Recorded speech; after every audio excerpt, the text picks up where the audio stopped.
නවමු ලෝකය එළිය කරන සොඳුරු පැහැසර අරුණ කිරණයි. සීත සිතුවිලි උණුසුමෙන් සරි කරන හදවත් සුසුම නුඹමයි. ඇසින් දුටු හදවතේ සරණා නිබඳ මුල්ගුරුතුමා නුඹමයි.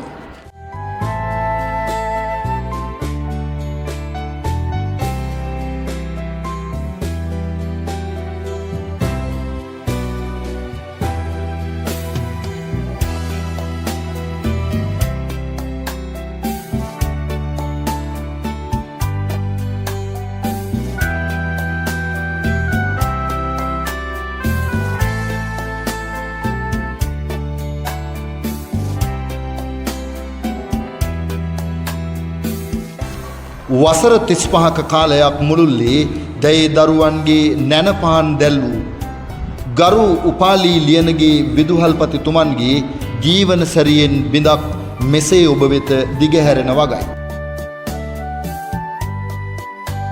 දරුවන් 10 දෙනෙකුගෙන් යුතු පවුලේ තෙවන දරුවා ලෙස එල්.ජී. ඥානවතී මෑණියන්ට සහ කුඩාගම ලියනගේ ආන්ද්‍රියාස් පියාණන්ට දාව 1966 පෙබරවාරි මාස පළමු වන දින මාතර දික්වැල්ල ග්‍රාමයේදී උපාලි ලියනගේ කුඩා බිලිඳා උපත ලැබුවා.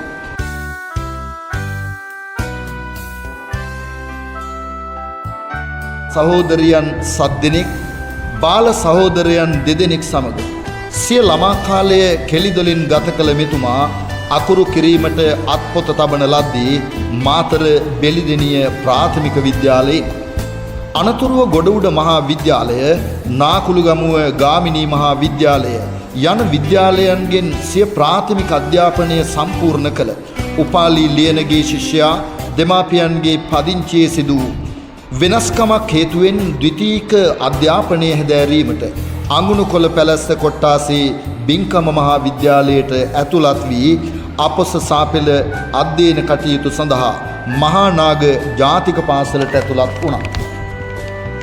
අපොස සාපෙළ කඩයිම විශිෂ්ට අන්දමින් සමත් වන මොහු උසස් පෙළ විද්‍යාංශයෙන් හැදෑරීමට එවකට ප්‍රදේශයේ කීර්තිමත් පාසලක් වුණු හුංගම විජේබා ජාතික පාසලට ඇතුළත් වුණා.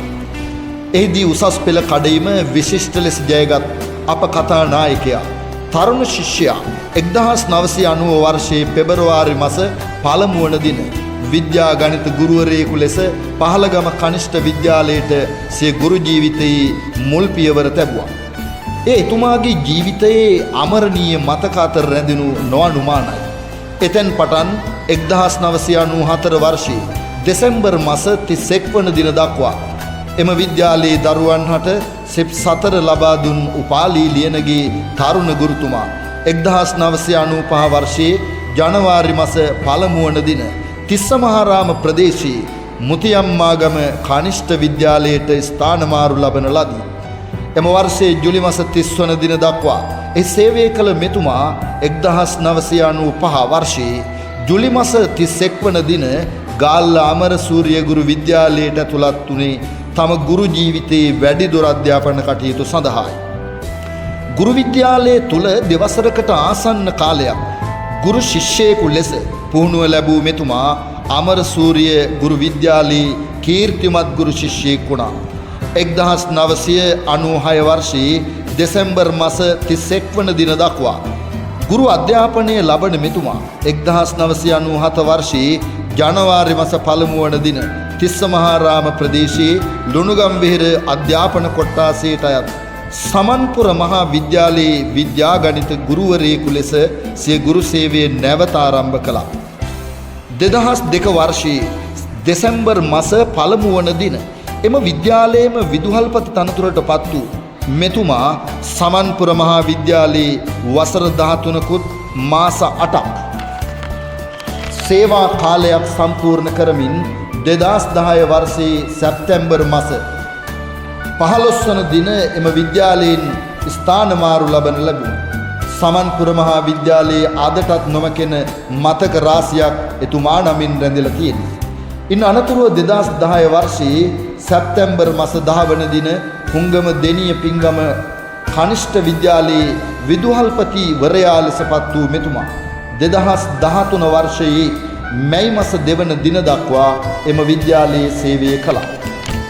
2013 මැයි මාස 3 වන දින උඩයාල මහා විද්‍යාලයේ විදුහල්පතිවරයා වශයෙන් මෙතුමා සේවයට සම්ප්‍රාප්ත වුණා. එතුමාගේ සේවය පිළිබඳව ඒ මෙහෙවර නොදන්නා අයෙකු මේ ප්‍රදේශයේ නොමැති තරම්. මෙතුමාගේ ආගමනය තුලින් පාසල තුල පැවිදි අවිඳු අඳුර ආලෝකයක් එක් කරමින් පාසල නව ප්‍රබෝධයකින් නවම වැඩපිළිවෙලක් ඔස්සේ නව ගමන් මගක් ආරම්භ කළා.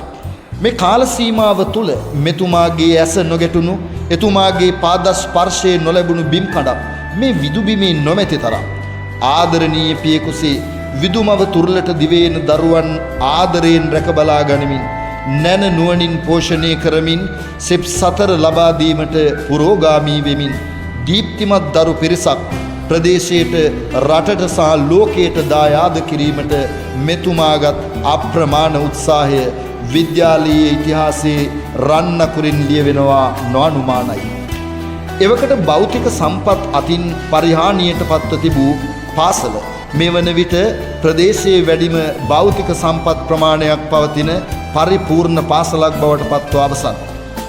මහින්දෝදය විද්‍යාගාරය, සොහොරු පන්ති කාමර, අංග සම්පූර්ණ පුස්තකාලය, අලංකාර බුදු මැදුර, තෙමහල් ගොඩ නැගිලි ආදී කොට්ටාසය තුල වෙනත් පාසල් තුල නොමැති ව්‍යාපෘතීන් පාසලට දායාද කරවීමට මෙතුමා නොපසු බටව ක්‍රියා කළා.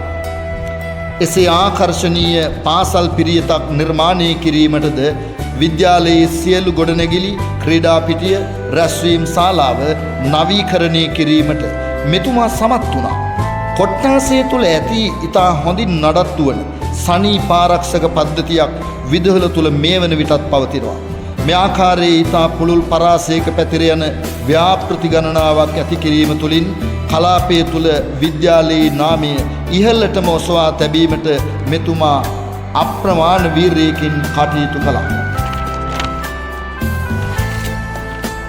භෞතික සම්පත් වලට නොදෙවිනි දැනුම ආකල්ප කුසලතා වලින් පරිපූර්ණ සිසු පරපුරක් රටට දායාද කිරීමට මේ කාල සීමාව තුළ හැකියාව ලැබුණා.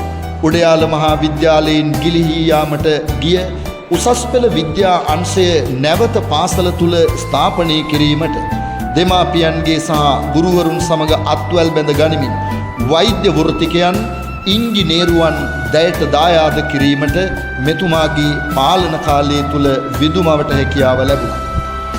විවිධ විෂය බාහිර ක්‍රියාකාරකම් තුලින් දරුවන්ට ජාතික මට්ටමේ ජයග්‍රහණ රැසක් අත්කර ගැනීමට ඇදුරු මඩුල්ල සමග එක්ව කටයුතු කළා. සෑම වසරකම අපොස සාමාන්‍ය පෙළ ප්‍රතිඵල ජාතික මට්ටමට ඉහළින් නොසවා තැබීමට එතුමා සමත් වුණා. පාසල තුල පැවැත් වූ දෙදින අධ්‍යාපනික වෙළඳ ප්‍රදර්ශනය කලාපය තුල පාසල් මගින් පැවැත් වූ ආකර්ශනීයම ප්‍රදර්ශනීය බවට පත් වුණා. සෞන්දර්ය අංශයේ නව පිවිදීමක් ඇති කරමින් නාට්‍ය හා රංග කලා විෂය ස්ථාපනය කිරීමට කටයුතු සම්පාදනය කළ මෙතුමා තම සේවා කාලයේ තුලම දකුණු පළාතේ දක්ෂතම නිලිය කිරුළ පාසලට රැගෙන ඒම සඳහා නිරන්තරයෙන් ගුරුවරුන් දිරිමත් කරමින් අවශ්‍ය පහසුකම් සම්පාදනය කරමින් කටයුතු කළා.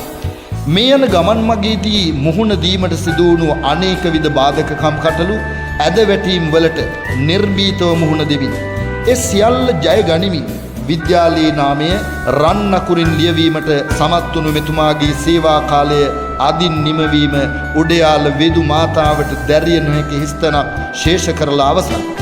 වර්තමානයේ ගුරු සිසු හදවත් මෙන්ම දෙමාපිය හදවත් දිනා ගනිමින් උඩයාල මහා විද්‍යාලයේ වසර 12කුත් මාස 8ක සේවා කාලය සම්පූර්ණ කර අද දින ඉසිඹුලන අපේ ආදරණීය නියමුවානන්ට නිදුක් නිරෝගී සුවබර විශ්‍රාම දිවියකට දිගාසිරි ප්‍රාර්ථනා කර සිටිමු.